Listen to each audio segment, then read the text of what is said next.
오늘은 입지에 대한 얘기를 해보려고 합니다. 상권을 분석하다 보면 입지 분석에 대한 얘기를 빼놓을 수 없죠. 장사하시는 분들은 입지가 무엇인지 대략 알고 있겠지만 사전적 의미는 인간이 경제활동을 하기 위하여 선택하는 장소라고 되어 있습니다.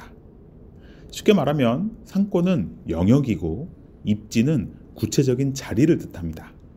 예를 들면 강남 상권, 여의도 상권, 동성로 상권이라고 하면 각자 생각하는 영역은 조금 다를 수 있지만 일정 범위가 떠오르게 되죠. 그런데 입지는 특정 포인트를 말합니다. 친구들과 약속을 잡을 때 이번 주 토요일에 신림에서 보자 라고 하면 여기서는 신림역 주변에서 모임을 갖자라는 의미의 상권을 뜻하지만 토요일 약속 시간이 다 되어 3번 출구 앞에 롯데리아 앞에서 보자 이러면 입지가 되는 거죠. 한때 상권을 분석하는 사람들 사이에서는 상권이 중요하다, 입지가 중요하다, 편이 갈리기도 했습니다. 입지가 중요하다는 쪽에서는 상권 전반적으로 경기가 좋아도 매장 위치가 안 좋으면 장사가 안 될 수 있고, 반대로 상권이 어려워도 매장 위치가 좋은 매장은 장사가 잘 될 수 있으니 당연히 입지가 더 중요하다는 논리를 제시했죠. 맞는 말이었습니다.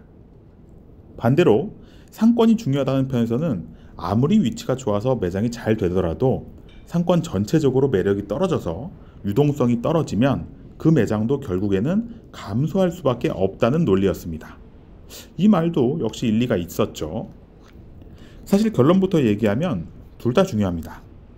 우리나라 주식시장 전반적인 흐름도 중요하고 내가 보유한 구체적인 종목도 중요하듯이 우리 지역 전체 부동산 시세도 중요하고 내 집값도 중요하듯이 숲과 나무 중에 뭐가 더 중요한지 싸워봐야 둘 다 중요한 것은 변함이 없었습니다. 그런데 요즘은 상권과 입지 중에 어떤 게 더 중요한지 가리는 것이 점차 무의미해지고 있습니다. 바로 검색 때문인데요. 검색을 통해 목적지를 결정하고 이동하게 되면 여기가 어떤 상권인지 어떤 입지인지가 소비자의 선택에 큰 영향을 못 미치게 됩니다. 일반적으로 생각하는 상권이나 입지는 오프라인, 즉 물리적인 장소를 의미하는데 소비자들의 선택은 점차 온라인으로 옮겨가게 되면서 전통적인 상권과 입지의 의미가 많이 약해진 것이죠. 그리고 상권과 입지 중에서도 검색의 대중화와 함께 입지의 의미가 더 많이 무색해지기도 했습니다. 그 얘기를 지금부터 풀어보려고 합니다. 상권 분석의 기초를 공부하다 보면 입지에서 중요한 것은 가시성, 접근성이라는 말을 꼭 마주하게 됩니다. 가시성은 쉽게 말하면 멀리서도 보이느냐 하는 것이죠.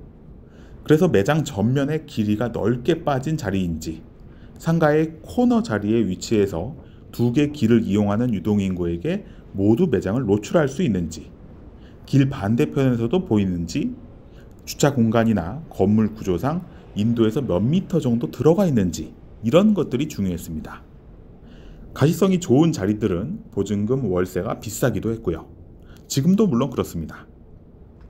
접근성은 말 그대로 소비자들이 접근하기 쉬운 자리인지 하는 것인데요.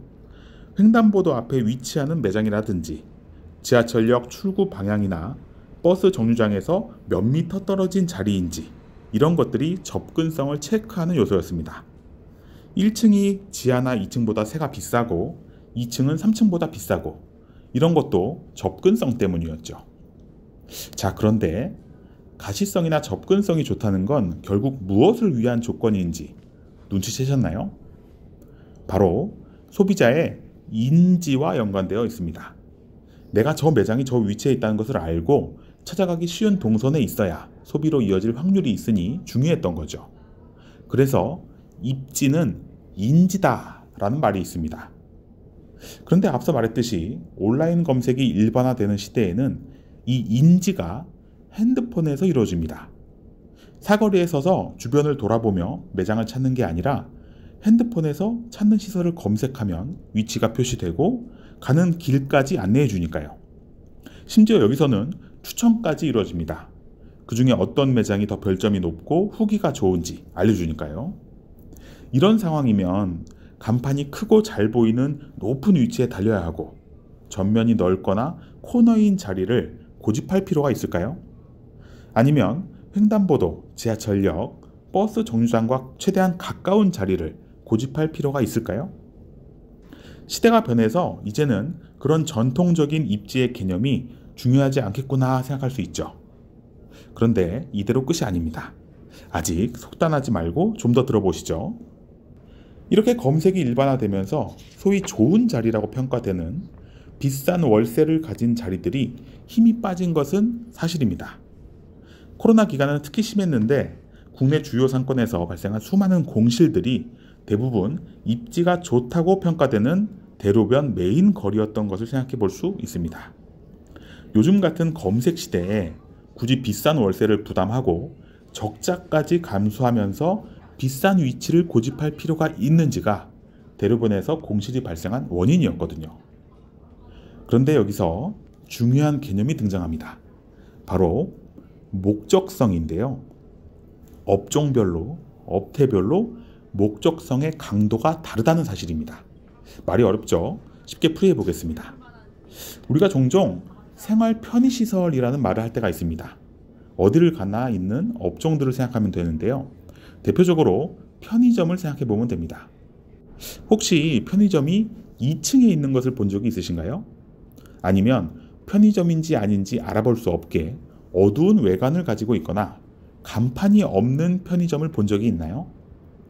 큰 기업이나 건물 내에 있는 경우를 제외하고 일반적인 도로변에서는 아마 발견하기 힘들 겁니다. 편의점은 편의품을 판매하니까 편의점인데 이 편의품이라는 것은 달리 말하면 목적성이 약하다는 뜻입니다. 다루는 상품 수도 몇만 개나 되죠. 라면 사려고 편의점에 간다고 하면 목적이 명확하지 않느냐 할 수도 있지만 잘 생각해 보세요. 가서 라면만 사오는지 계획하지 않았던 다른 음료나 과자도 사오는지 말이죠. 이런 특성을 가진 업종은 여전히 입지가 중요합니다. 올리브영, 다이소 같은 브랜드나 메가커피, 백다방 같은 저가형 커피 브랜드, 파리바게뜨, 뚜레쥬르 같은 제과점, 떡볶이나 종합 분식, 약국 같은 업종에 해당합니다. 공통점은 비교적 단가가 낮은 상품을 취급하는 매장, 취급하는 상품이 많은 매장, 목적하는 상품이나 서비스 외에 충동적인 추가 구매가 가능하다는 점이죠. 이런 업종은 여전히 소비자에게 잘 인식될수록 매출이 높다 보니 멀리서도 잘 보여야 되고 접근하기 쉬워야 됩니다. 이런 업종들이 주로 대로변 1층을 차지하고 있고요. 그럼 반대는 어떤 경우가 있을까요? 목적성이 명확해서 굳이 비싼 입지를 선택하지 않아도 되는 경우는 어떤 게 있을까요? 일단 매장이 크면 클수록 입지에서 자유로운 편입니다. 스타필드 하남, 고양점을 보면 주변 상권이나 입지가 그렇게까지 중요하지는 않은 걸 알 수 있죠. 백화점, 마트, 복합 쇼핑몰은 고객의 유입 범위가 넓고 주로 차로 유입되기 때문에 인근 상권이나 입지가 크게 중요하지 않습니다. 오히려 교통 체증이 발생하면 소비자가 불편할 수 있으니 한적한 곳을 입지로 선택하는 경우가 많죠. 외식업도 마찬가지입니다. 매장을 크게 하는 경우는 1층 대로변을 고집할 필요가 없죠. 2층으로 들어가도, 한 골목 안쪽으로 들어가도, 혹은 주변에 아무 상업시설이 없는 외딴 지역에 들어가도 맛과 서비스 그리고 온라인 마케팅력만 있다면 과감하게 외곽 지역을 선택할 수 있습니다. 병원이나 학원, 요가, 필라테스 같은 업종도 1층에서 찾기 어려운 이유가 목적성이 명확하기 때문이죠. 아까 대로변 1층에 주로 입점하는 업종과 비교해 보면 단가가 높고 상품이나 서비스 종류가 많지 않고 충동적인 추가 구매 가능성이 낮습니다. 이런 업종이 주로 2, 3, 4층에 들어가도 문제가 없는 이유는 목적이 명확한 소비자들은 접근성이 조금 떨어져도 얼마든지 찾아오기 때문입니다. 자, 기본적인 입지와 업종, 업태의 궁합에 대해서는 대략 이해하셨나요? 목적성이 강한 업종과 업태에 해당하면서 고유한 특성을 가진 매장일수록 입지 자유도가 높아진다고 이해하셨으면 됩니다. 최근 몇 년 사이 편의점, 제과점, 화장품, 분식, 커피 프랜차이즈에서 월세가 저렴한 2층 매장을 실험하기도 했는데요. 특수한 경우가 아니고서는 아직까지 매출이 높은 사례가 거의 없습니다. 편의성, 충동성이 강한 업종과 업태에서는 여전히 가시성과 접근성의 중요도가 높다는 반증이죠. 반대로 온라인 마케팅을 잘하는 매장, 즉 검색되는 매장을 만들 수 있었던 똑똑한 사장님들은 월세 부담이 거의 없는 외곽 지역에서도 큰 매출을 올리면서 수익성을 극대화한 사례도 여러 있습니다.